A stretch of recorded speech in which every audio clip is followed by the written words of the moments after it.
Perjuangan rakyat Indonesia dalam mempertahankan dan memperjuangkan kemerdekaan sungguh tidak bisa diabaikan begitu saja. Mereka bahu-membahu berperan melawan siapapun yang ingin merebut kemerdekaan Indonesia. Suatu hari di markas TKM. Bung, aku bingung. Apa yang sebenarnya Belanda inginkan? Mereka menginginkan kekayaan kita, Bung. Betul, tetapi apakah selama ini kurang? Sudah banyak sekali kekayaan sumber daya alam kita yang mereka ambil setelah 3,5 abad. Kamu benar, dan sekarang mereka kembali untuk menjajah kita lagi. Oh iya, kemarin saya dapat berita bahwa Belanda sudah datang ke beberapa daerah dan mereka melakukan perlawanan. Posisi mereka pada saat ini berada di Pulau Jawa. Tiba-tiba, datanglah seorang prajurit muda bernama Oni membawa sebuah berita. Selamat siang, Pak. Maaf mengganggu. Siang, ada keperluan apa kamu datang ke sini? Izin lapor. Saya dapat berita bahwa Belanda dan Nika telah sampai di Magelang tadi pagi. Mereka datang untuk mengurus tawanan perang dan tentara Jepang di Jawa Tengah. Mereka sudah berjanji tidak akan mengganggu kedaulatan negara kita. Namun mereka malah melanggar janjinya dan menyerang kita. Sungguh keterlaluan mereka. Kalau begitu, esok kita akan pergi ke Magelang untuk melakukan pengawasan. Siap, laksanakan. Isdiman, kamu saya tugaskan sebagai pemimpin pasukan besok ya.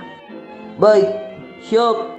Di sisi lain, pada tanggal 20 Oktober 1945, tentara sekutu mendarat di Semarang di bawah pimpinan Brigadir Jenderal Bethel.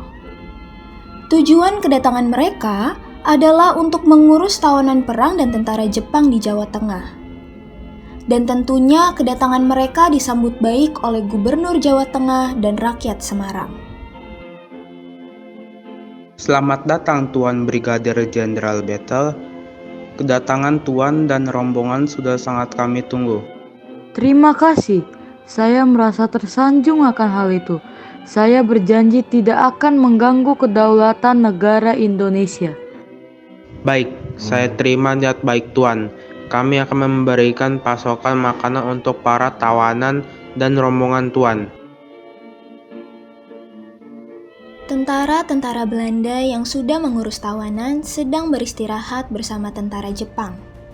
Mereka tidak menyadari bahwa keberadaan mereka telah dipantau oleh TKR. Hahaha, tipuan kita berjalan dengan lancar. Sekarang kita punya pasokan makanan. Ide komandan memang sangat bagus. Pribumi itu sangat mudah kita bohongi. Tapi kita harus tetap waspada. Jangan sampai mereka tahu bahwa kita akan menyerang warga bersama dengan para tawanan yang kita urus. Kolonel Isdiman yang mengetahui rencana jahat Belanda tersebut segera mengomandoi pasukan TKR agar menyerang Belanda dan Nika sebelum mereka bertindak lebih jauh lagi. Setelah itu, salah satu anggota Nika mengajak tentara Jepang untuk berbincang dan mencari udara segar di luar. Akan tetapi tanpa disengaja, ada warga Semarang yang melihat dan mendengar perbincangan antara anggota Nika dan tentara Jepang tersebut. Hei, ayo kita cari udara segar di luar. Nica, aku bingung. Kenapa kalian mengikuti dan membantu rombongan kami? Nica itu sebenarnya organisasi apa?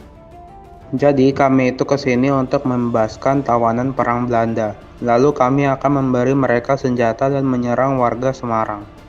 Nika itu adalah pemerintah sipil Hindia Belanda. Kita ada di sini untuk kembali menegakkan lagi kolonial Belanda di Indonesia. Oh alah, seperti itu ya. Warga tersebut langsung keluar dari persembunyiannya. Hei kalian, orang jahat! Lihat, ternyata ada warga yang bersembunyi dari tadi. Aku sudah tahu niat busuk kalian. Akan kulaporkan ke gubernur dan warga. Habis kalian nanti. Bentrokan senjata antara tentara sekutu dan warga didengar oleh masyarakat luar. Dan di saat yang bersamaan, TKR dan Kolonel Soeharto menurunkan senjata dalam upaya mengusir Nika dan sekutu. Tinggalkan tempat ini segera. Merasa keberadaannya terancam, para anggota Nika dan tentara sekutu pergi meninggalkan markas tersebut. Pasukan Belanda mundur hingga ke Ambarawa. Namun di sana mereka juga dihadang oleh pasukan TKR lainnya. Belanda melakukan perlawanan dan Letkol Istiman, pemimpin TKR, gugur tertembak. Pasukan Belanda melarikan diri, dan Jenderal Sudirman menawarkan dirinya kepada Kolonel Sarbini untuk menjadi pemimpin menggantikan Kolonel Isdiman. Baiklah Sudirman, jika tekadmu sudah bulat, lalu strategi apa yang akan Anda gunakan? Kita akan kepung mereka satu daerah. Strategi ini bernama Sumpit Urang. Rencana hebat, kita akan melaksanakan esok subuh. Letusan tembakan sebagai tanda dimulainya penyerangan terdengar tepat pukul 4.30 pagi. Pasukan TKR yang telah bersiap di seluruh penjuru Ambarawa mulai merayap dan mengepung Nika dan sekutu. Desingan peluru meriuhkan suasana, ditambah lemparan granat yang bertubi-tubi. Tentunya Belanda dan Nika semakin terdesak dan memutuskan untuk mundur.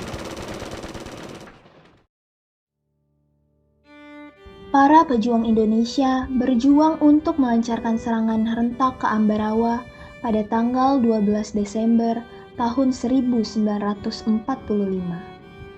Akan tetapi, sekutu mundur meninggalkan kota Ambarawa menuju Semarang pada tanggal 15 Desember tahun 1945.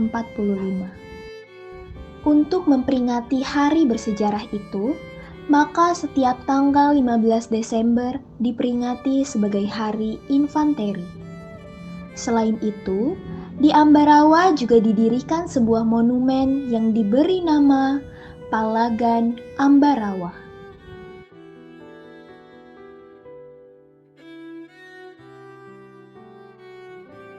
Merdeka!